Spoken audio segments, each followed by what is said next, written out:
There is a very thin line between genius and madness. And Fnatic are hitting that line right now because they have really lent into this comp, this Yoru ISO idea. They are basically the only team doing this, but they are now doing it on quite a few maps. Today we're going to take a look at a map of Abyss where they are playing this Yoru ISO idea. If you watched Fnatic last year and even in some of their off-season games as well, you'll know that this Yoru ISO is an idea that they were playing on Haven a lot and finding a lot of success with on Haven as well. But also, they started playing this idea on Pearl in this tournament. Against Zeta Division, they won 13-2 and also played Yoru ISO. So that is 3 of the potential 7 maps that will be in the map pool to start next season in 2025. The Fnatic have shown us that they are willing to play Yoru ISO. No one else is doing this.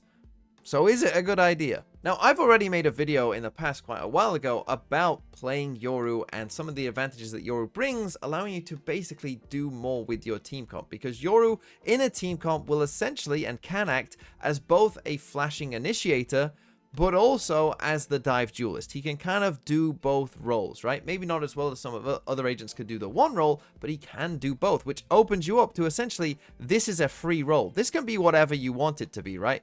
ISO is not really going to add a lot to a traditional kind of team comp, but you can play ISO because you are playing Yoru. So today we're going to take a look at a game that Fnatic played versus Leviathan. They did actually lose this game, but their defense side and some of the things they did on their defense side I think was really impressive. So let's take a look at it, right? Because the first thing when you're playing this comp in particular, right, you have no Sentinel. Okay, so the first thing when you have no Sentinel is you're gonna be worried about lurks coming in mid, and so you're gonna want to take mid control. But Fnatic have a really good way of doing this, and they were doing this throughout the game basically, which is the Yoru here is gonna come and break both doors, right? So we're gonna break these doors just here and then throw out this gate crash that you can see. So Kayak is going to kind of instantly after breaking the doors throw out a gate crash that is gonna come and land here back over towards B. And what this allows them to do, right, and normally in most team comps, this would just be the Sova here, right? You'll often see that when teams are playing this kind of comp, you know, with no Sentinel, your Sova will be somewhere here in mid, you know, sending out a dart, sending out a drone, seeing if people are lurking up here. But when you've got this Yoru here as well, you know, we're still close enough to get back to A. If an A exec was to come in, we're going to have a TP coming over towards B if a B exec comes in, and I can just be here in mid, you know, helping out with this Sova, trying to be aggressive here, right? And that is exactly what we're going to see happens in this round, because eventually, as Leviathan, you know, do kind of show that they are going to, you know, start to send some pressure out towards mid with the smoke here, the drone, all of that. And then you see the rest of the team come out here as well. You see Kayak on the Yoru is looking for a kill. They don't have great guns this round, as you can see, just a Sheriff here for Kayak. But as this extra bit of utility is coming in, we now start to see that we can afford to rotate Alpha over here towards mid as well. Because again, if a B exec does happen to whatever reason come in right now, you know, Kayak can still get out, get across here over towards B as well. And we'll still have the numbers here to defend B. So that allows Alpha to be, you know, kind of a bit more free, look for this fight. Or if they are here in mid and we're about to get this brawl like we are, well, now we have 3 people, including a Yoru, who can, you know, obviously be quite aggressive and still get out. We've got an ISO, obviously kind of the perfect agent for, you know, just taking these kind of skirmishes. You've got Sova to help out as well. And also, Boaster here is going to be on his way also, right? So you're going to get a lot of fighting here in mid. And again, when you're playing against a no Sentinel comp, the opponent is going to want to, you know, try and take mid control, set up lurks, you know, get people deep in here, because you're not going to know about them, right? But this was a great way of Fnatic basically being able to cover the whole map and still be very aggressive mid and get these kills.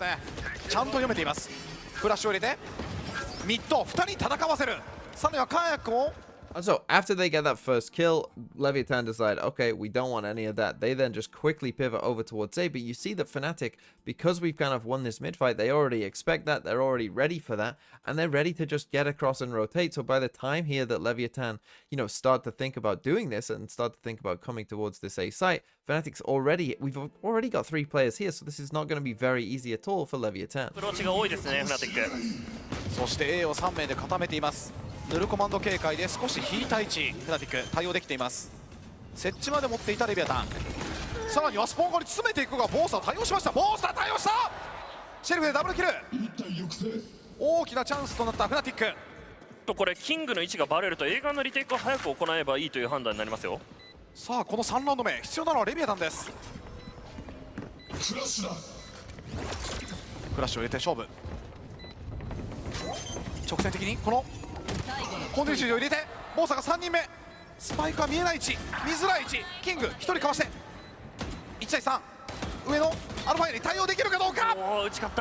Okay, now let's move on to the very next round. I think one thing that was impressive about Fnatic as well is just some of their discipline, right? This is a very good disciplined round against an eco round here, where Leviathan, it's going to be pretty slow from them, right? They're going to look across the map, and I think playing slow makes sense, right? Because you want to, like, wait out this TP, essentially, right? Get this TP out of Kayak, let it run out of time, and, you know, then you're in a decent spot. Now, Kayak is actually going to fill himself back in here and actually get this TP off for a second time here. So this is something I think that you might be able to anti-strat if you were playing against Fnatic, you know, later on down the line, that if you do wait out that first one, you know, you'll kind of know a general timing where Kayak might want to go for a second one. But you see Lev, they start to come over towards B here and trying to fake this B exec, probably hoping that Kayak would take this TP, right? Hoping that he would teleport across and then they can come back towards A here. But again, I talked about it being a disciplined round. He decides not to go for it, right? He trusts his teammates on the side that they're gonna, you know, do well enough to hold the first kind of wave here, and then he can TP if he feels that it's guaranteed they're coming. They don't, and so you see he actually starts drifting back over towards A instead, right? And again, this is just good discipline by Fnatic. We're about to get an Astral coming in here towards this A site, and Boaster does a good job as well, right? He puts himself on the angle, but you're going to see as he gets flashed here, he doesn't die, doesn't give them a gun. You're against an eco, there's no reason to do that. And again, I talk about discipline here because when you get an Astral wall like this, right, and they essentially just have this one little slither to play in, and they just can only plant here, and they don't have much space to actually play with, you know, themselves, you can just hold the space, right? This is a really small area to have to retake. You know where they have to be, right? Just hold the site, just don't die, don't do anything stupid, right? Just make sure that they don't push any further, and then you're good, right? And you see we're going to end up with a shock dart kill here on the tank because you know where he has to plant, so we get a free kill there. And now you're looking at a retake, and it's really kind of easy to retake when you know that they're in such a small pocket of space. They have to be in main here after this Astral Wall drops. But again, a good round by Fnatic.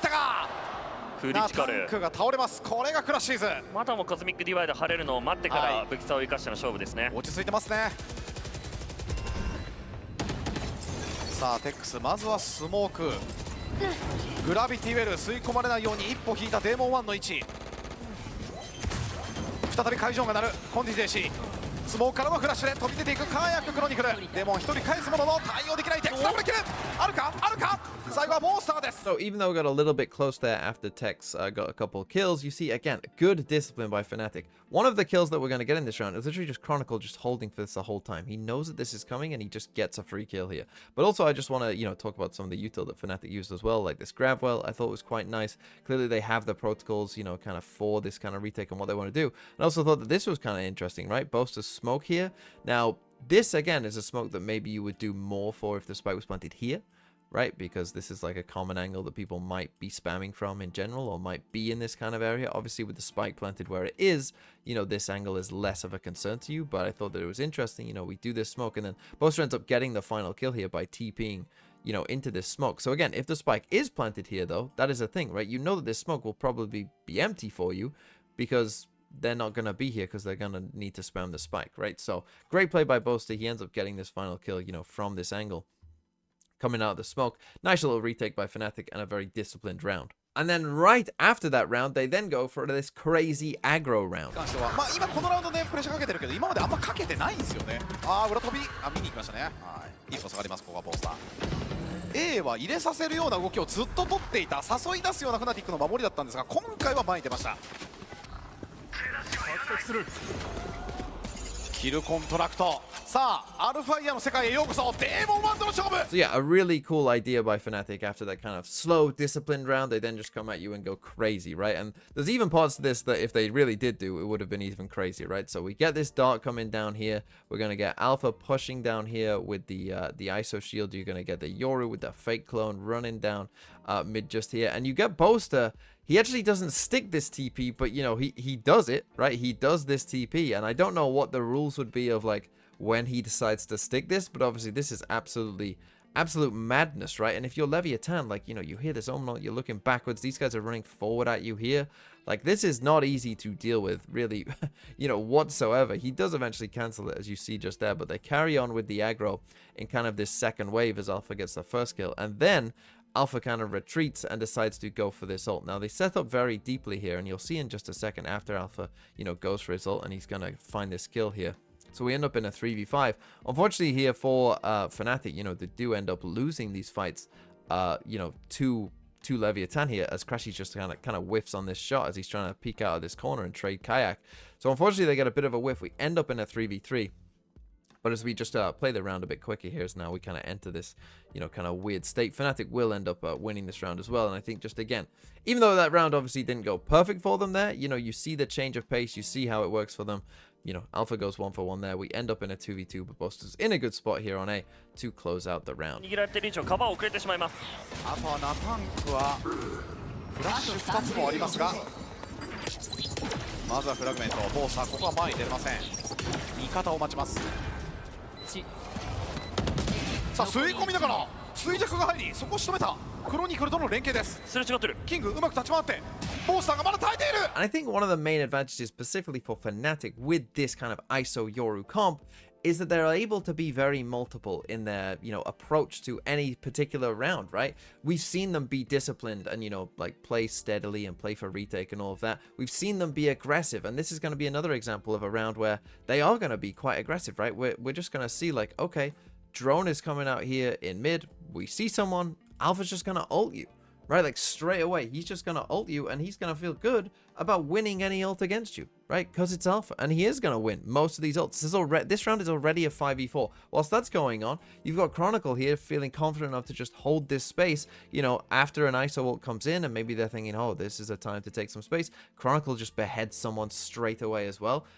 That's going on, and then after this, right, the spike gets dropped here off the ISO ult, so they know, Fnatic then know, like, oh, someone's gonna have to come and pick up the spike, let's just aggro in mid again, and Chronicle's gonna pick up a kill as well here in mid, right? So just like, you're just able to do so much, right? So there's, Chronicle, Crashies is able to pick up a kill in mid, not used to saying Fnatic Crashies, and he's able to get this kill as well, and the round's just over.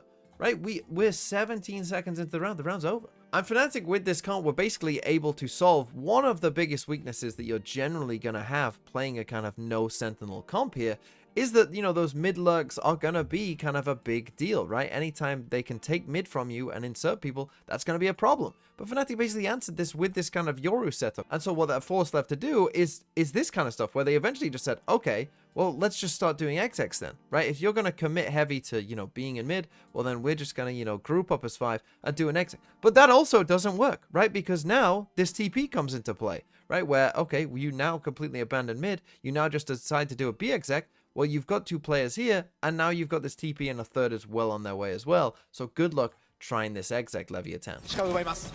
コンティンジェンシー少し視界が悪いか。それからデーモン1入った。クロニクルのいる位置は分かっているが、今度はデコイ。その後にピーク。カーヤック、そしてアルファイアもカバーに間に合っています。キングダブルキル。ボースターがローテス先を抑えています。最後の1人だ。強い。ショックボルトを入れ。 So overall, this is going to be really interesting to see if Fnatic do just continue to lean in this direction, and maybe if other teams will start picking it up as well if Fnatic start succeeding with it. Because I think if you do have a player like Alfia who you can just put on ISO and just know that, like, well, anytime we get an ult, we're just in a 5v4, and in general, we're just going to win a lot of gunfights because he's Alfia on ISO. If you can do that and you have someone who can play Yoru to a decent level as well, this is an idea that I think has some legs.